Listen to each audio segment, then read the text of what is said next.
अमित शाह ने दिया राहुल गांधी को चैलेंज, तो जवाब आया राहुल गांधी के सैनिक की तरफ से। आखिर अमित शाह का चैलेंज कैसे स्वीकार कर लिया कांग्रेस पार्टी ने, और कांग्रेस पार्टी के नेता अब बीजेपी के दफ्तर में घुसने के तैयार क्यों हैं? और अगर इजाजत ना मिले तो कांग्रेस पार्टी की यही नेता क्यों अमित शाह को कांग्रेस के दफ्तर में बुला रहे हैं? दोस्तों, भारत और अमेरिका की ट्रेड डील की पेचीदगियां, उसकी पूरी डिटेल्स अभी देश में आई नहीं है, लेकिन जो कुछ भी आई है उसने विपक्ष को मौका दिया है सरकार पर हमलावर होने का। और कई गंभीर सवाल हैं जिस पर राहुल गांधी सहित कई विपक्ष के नेताओं ने चर्चा की मांग की, लेकिन नहीं हो पाई संसद में। लेकिन दोस्तों, एक चीज है जो हो गई है, राहुल गांधी के सवालों का जबरदस्त तरीके से असर तो ऐसा हुआ है कि पूछिए मत। परसों मैंने आपको एक खबर दिखाई थी, पीयूष गोयल 11:15 बजे और शिवराज सिंह चौहान रात को 1 बजे वीडियो बना के सोशल मीडिया में राहुल गांधी को जवाब दे रहे हैं। वहीं दूसरी ओर अमित शाह को उतरना पड़ रहा है मैदान में। अमित शाह राहुल गांधी के सवालों का जवाब देते हुए कह रहे हैं, उनको चैलेंज दे रहे हैं राहुल गांधी को कि मंच आप तय कर लीजिए, समय आप तय कर लीजिए, बीजेपी युवा मोर्चा का अध्यक्ष जो है वो आपके सभी सवालों का जवाब देगा। मतलब अमित शाह राहुल गांधी से कह रहे हैं कि आपका जवाब देने के लिए, आपके सवालों का जवाब देने के लिए, ट्रेड डील पर बहस करने के लिए हमारा युवा मोर्चे का अध्यक्ष ही बहुत है। मैं राहुल गांधी जी को चैलेंज देना चाहता हूं, किसी भी मंच तय कर लो, भारतीय जनता पार्टी का युवा मोर्चे का अध्यक्ष आकर आपसे चर्चा कर लेगा, नुकसान किसने किया। दोस्तों, अमित शाह ये बात बोलकर दो बातें कर रहे थे। एक, ये दिखाने की कोशिश कर रहे थे कि बीजेपी के पास सारे सवालों के जवाब है। दो, वो ये दिखाने की कोशिश कर रहे थे कि राहुल गांधी का जो राजनीतिक कद है बीजेपी के युवा मोर्चा के बराबर है। ठीक है, तो मतलब राहुल गांधी का कद वो छोटा करना चाह रहे थे। लेकिन अगर ऐसा है दोस्तों, तो फिर एक युवा मोर्चे के कद वाले नेता को इतनी तवज्जो क्यों देती है बीजेपी कि राहुल गांधी एक बात बोलते हैं तो अब बोलिए, राहुल गांधी ने दोस्तों संसद में कब ट्रेड डील का मुद्दा उठाया था? संसद खत्म हुए कितने दिन हो गए, लेकिन रोज प्रेस कॉन्फ्रेंस पर प्रेस कॉन्फ्रेंस, प्रेस कॉन्फ्रेंस पर प्रेस कॉन्फ्रेंस। अगर राहुल गांधी का राजनीतिक कद इतना कम है, इतना छोटा है, तो फिर बीजेपी को रोज 2-2, 3-3 प्रेस कॉन्फ्रेंस क्यों करनी पड़ रही है? बड़े बड़े मंत्रियों को लाइन में खड़ा होकर क्यों राहुल गांधी को जवाब देना पड़ रहा है? उनके लिए बेवकूफ और अनाड़ी जैसे शब्दों का इस्तेमाल करना पड़ रहा है। और वो भी कम पड़ जाए तो अमित शाह को चैलेंज देना पड़ रहा है राहुल गांधी को कि आइए हमारे युवा मोर्चे का अध्यक्ष आपसे बहस करेंगे। अब चैलेंज दिया गया था तो स्वीकार भी हो गया। रणदीप सुरजेवाला दोस्तों, कांग्रेस पार्टी के सांसद, उन्होंने आज चैलेंज एक्सेप्ट कर लिया है अमित शाह का। प्रेस कॉन्फ्रेंस की उन्होंने ट्रेड डील पर, और अमित शाह के चैलेंज पर कहा, ठीक है, हम आपका चैलेंज स्वीकार करते हैं, हम बहस के लिए तैयार हैं, हम आपके दफ्तर आने के लिए तैयार हैं। राहुल गांधी और खड़गे साहब ने मुझे अधिग्रहित किया है कि मैं आपके साथ चर्चा करूंगा। बताइए कब आना है आपके दफ्तर में, जगह आपकी, समय आपका, हम बहस के लिए तैयार हैं। और अगर आप दफ्तर में नहीं बुला पा रहे तो हमारे दफ्तर में आइए, बड़ी मीठी चाय पिलाएंगे आपको। देखिए, राहुल जी ने इसीलिए हमको और खड़गे जी ने आदेश दिया कि तथ्य सार्वजनिक पटल पर रखो। अगर अमित शाह जी चाहें, हम बीजेपी के कार्यालय में आपके समक्ष वो बहस को तैयार हैं। मैं आज चले जाता हूं, अभी आज कहें आज चले जाता हूं, कल कहें कल चल पड़ता हूं, अमित शाह जी की मर्जी है। उन्होंने मुझे निर्धारित कर दिया है, वो जिसको निर्धारित करेगी पार्टी वो जाने को तैयार है। तो अमित शाह जी तारीख और समय बता दें। रणदीप और जी, यहाँ आना चाहें तो हम यहाँ अच्छी चाय पिलाएंगे उनको, आपके साथ बैठाएंगे, तो यहां भी हम तैयार हैं। अमेरिका भारत व्यापार समझौते में मोदी सरकार ने किसानों व खेत खलिहान के हितों की बलि दे डाली, भारत की ऊर्जा सुरक्षा से सरेआम खिलवाड़ किया, भारत की डिजिटल स्वायत्तता व डेटा प्रिवेसी पर गंभीर सवाल खड़े कर दिए। भारतीय हितों की रक्षा में मजबूती से खड़े होने की बजाय एक मजबूर सरकार ने भारत की संप्रभुता और आत्मनिर्भरता पर समझौता कर लिया। लोग पूछ रहे हैं, मजबूत सरकार या मजबूर सरकार, आत्मनिर्भर भारत या अमेरिका निर्भर भारत? ये सवाल लोग पूछ रहे हैं। मोदी सरकार द्वारा भारतीय हितों की तिलांजलि देने के कुछ पहलू लेकर हम आपके बीच में हैं, और मैं केवल 3 पक्षों की आपसे चर्चा करूंगा। खेती, ऊर्जा सुरक्षा और ओवरऑल जो व्यापार की शर्त है। खेत खलिहान और किसान से विश्वासघात। भारत के कृषि बाजार में अमेरिका के खेती और खाद्य उत्पादों का निःशुल्क आयात किसानों की रोजी रोटी पर सीधे हमला है।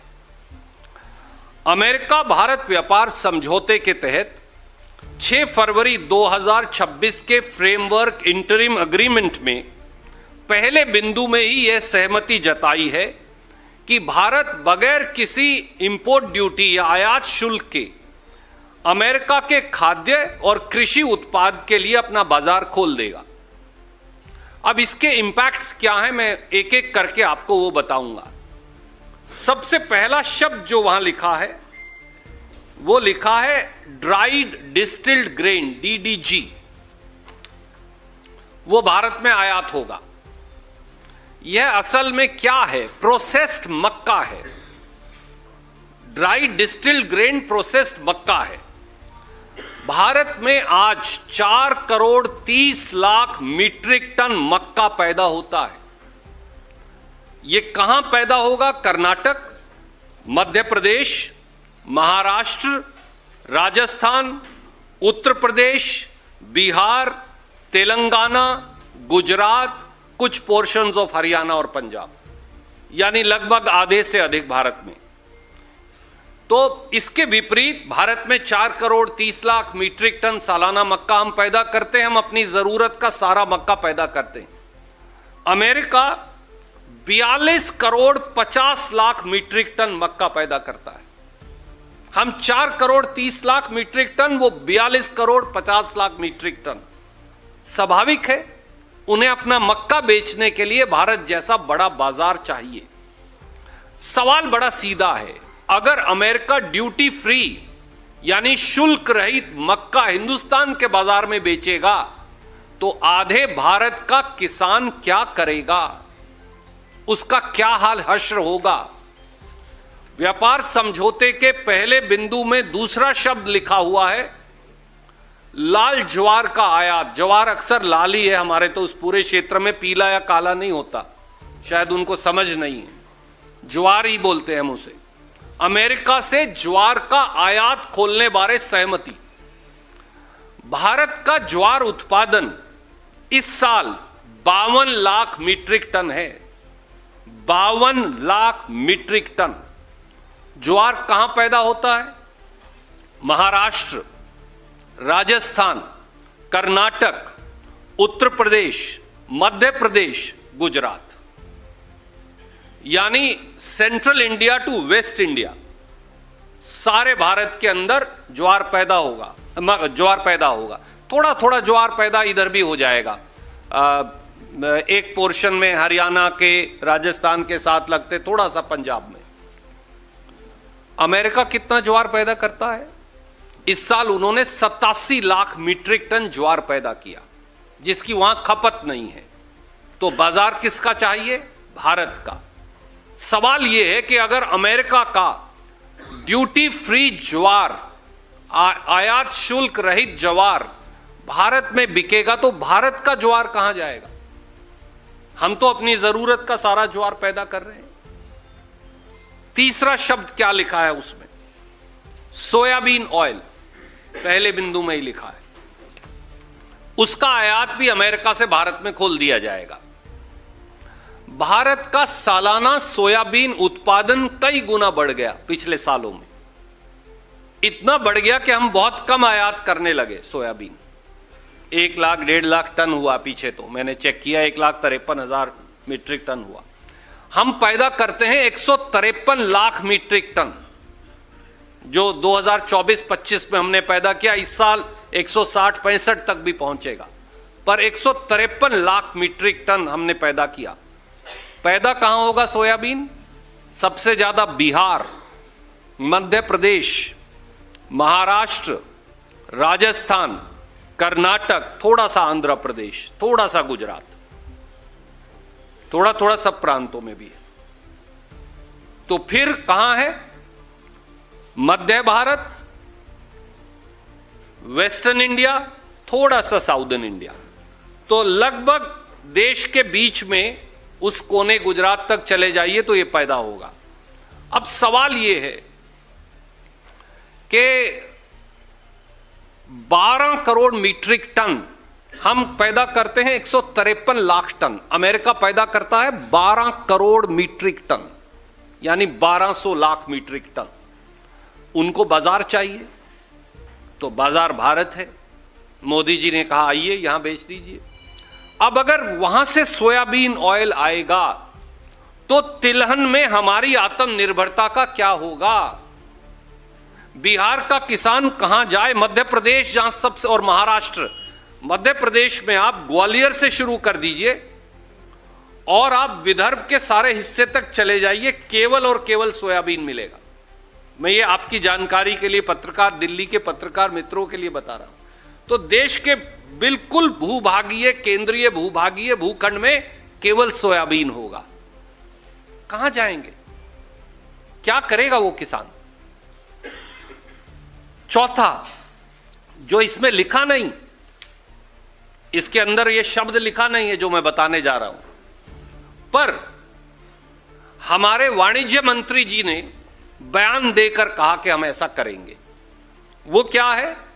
हिंदुस्तान में अब कॉटन, कपास किया, वो ये है। और इस व्यापार समझौते में उन्होंने लिखा कि बांग्लादेश जो कपास का आयात, क्योंकि अमेरिका बहुत बड़ा कपास उत्पादक है, जो कपास का आयात करेगा बांग्लादेश में अमेरिका से और फिर उसका कपड़ा बनाकर और वस्त्र बनाकर अमेरिका भेजेगा, उस पर 0% शुल्क लगेगा।